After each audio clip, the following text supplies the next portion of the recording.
હક્કી આવાજ ન્યૂઝમાં આપનું સ્વાગત છે। હું છું અજીઝ ઝુપેલવાલા। સમાચારમાં વાત કરીએ તો ધભોઈના રામ ટેકરી પાસે મકાનમાં આગ લાગતા બૂમાબૂમ થતા ત્યાંના સ્થાનિક રહીશો દોડી આવ્યા હતા। આગ પર કાબુ મેળવવાનો પ્રયાસ કરતા પણ આગ વધુ પડતી હોય ત્યાંના રહીશોએ તાત્કાલિક નગરપાલિકા ફાયર ફાઇટરને જાણ કરાતા ફાયર ફાઇટર દ્વારા આગ પર કાબુ મેળવ્યો હતો। ગરીબ પરિવારનું તમામ સામગ્રી આગમાં બળીને ખાખ થઈ ગઈ હોવાનું જાણવા મળ્યું હતું।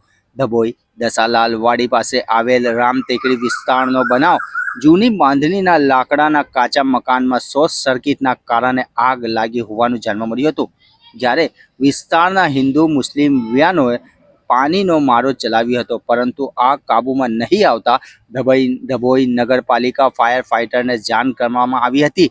ફાયર ટીમે પાણીનો મારો ચલાવી આગ પર સંપૂર્ણ કાબુ આવી ગયું હોવાનું જાણવા મળ્યું હતું। रिपोर्ट रफीक मंसूरी।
ડભોઈ દસાલાલ વાડી પાસે આવેલી રામ ટેકરીના એક મકાનમાં આગની માહિતી મળતા આગ ઓલવવા માટે અમે ફાયર બ્રિગેડની ગાડી લઈને આવ્યા હતા।